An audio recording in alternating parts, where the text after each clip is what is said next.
Bienvenidos sean al mundo de los demonios, de los espectros, de los espíritus y de los muertos.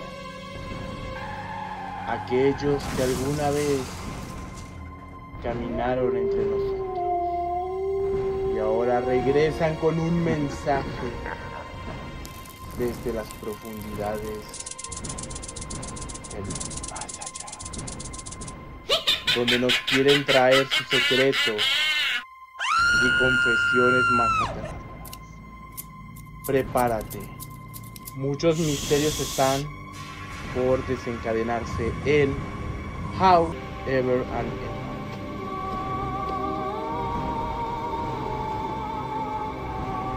La fe reside en quien realmente quiera recibir y creer. A continuación, la profética tumba del Papa maldito que pactó con el diablo.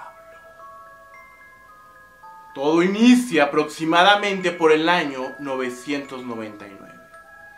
Fue elegido el primer Papa francés, Herberto de Aurillac, que llegaría al año 1000 con el nombre de Silvestre II.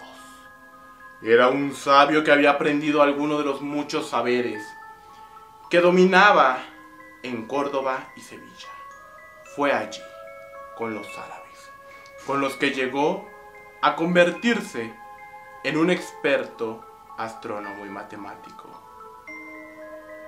al que en la Europa cristiana de aquellos años no tenía nada de normal.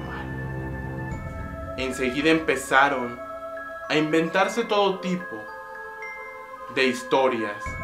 Se llegó a decir que mientras él nacía en Francia, miles de kilómetros de allí, en Jordania, un gallo cantó 3 veces y se escuchó hasta en Roma. También se contaba que cuando era niño, un temible ermitaño que vivía en una cueva decía que era descendiente de los Tumbas. Le había predicho un magnífico futuro, enseñándole además la magia antigua celta. Y cuando tenía 12 años, uno de los monjes lo vieron tallando una rama para hacerse con un tubo con el que pudiera observar las estrellas. Y se lo llevaron a estudiar a la abadía. Después de aquella estancia por tierras andaluzas, de las que hemos hablado, empezó a hacer carrera en serio. Fue a Roma y el emperador de Alemania lo nombró tutor de su hijo, el arzobispo de Reims. Lo llamó para que diera clases y tenía una escuela, además tenía su catedral. Lo introdujo en Francia. El destino lo llevaba por senderos desconocidos.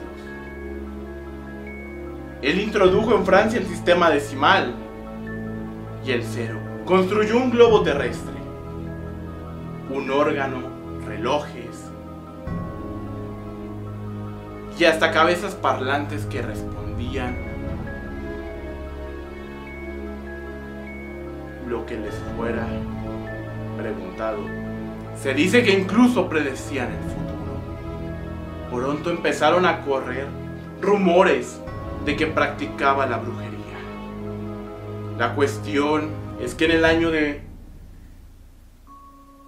999 fue elegido papa. Por cierto, ¿sabéis cómo funciona esta elección? Hoy se encierra a los cardenales en una capilla sixtina y se cierra con llave, y de ahí la palabra cum clavis, es la juris pontis, para asegurarse de de que no hubiera intromisiones.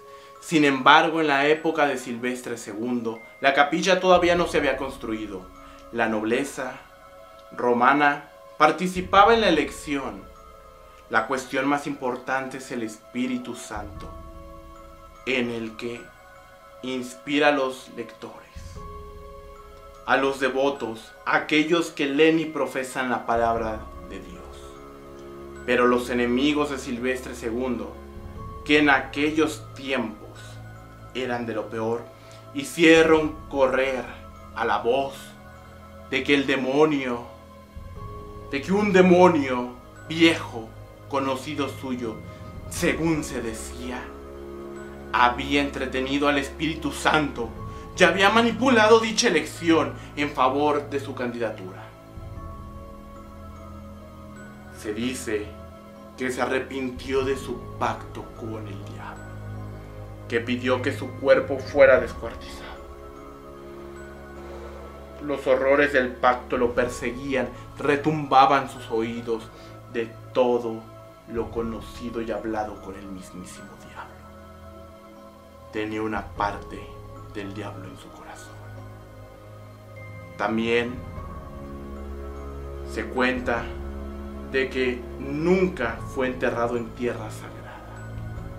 También se cuenta que el acuerdo consistía en que el demonio tomaría su alma para siempre. Cuando él fuera a Jerusalén, cosa que no tenía ninguna intención de hacer. Pero resulta que entre sus muchos conocimientos no debía faltar un detalle que conocía la mayoría de las personas. La Basílica de Santa Cruz en Jerusalén, en Roma, había sido construida sobre tierra traída. ¿Sabes de dónde? Pues claro, de la mismísima Jerusalén. Así fue cuando un día el Papa fue a visitarla. Llegó. Al poner el Papa un pie dentro, pudo ver a ese demonio cobrar la deuda y fue todo lo que quedó. Se cuentan que el acto del Papa de arrepentimiento cayó con un profundo dolor y sobre todo que hoy en día ahí se interpreta de que tiene una pequeña grieta, una señal de que Dios le había perdonado. Los conocimientos, la riqueza y la fortuna deslumbran la mente humana, pero ¿a qué precio si perdés tu vida, tu dignidad y lo que sos como persona? Los misterios y los pactos nos rodean y hasta aquellos que dicen ser puros se oscurecen. No olvides suscribirte al canal, dar tu ese magnífico like, creepy si te gustó esta leyenda y recordar, comparte y sabes qué es lo que querés, porque el que busca encuentra. Y en estos momentos se escucha una risa maléfica de la tumba. ¿Será acaso que es una burla del demonio?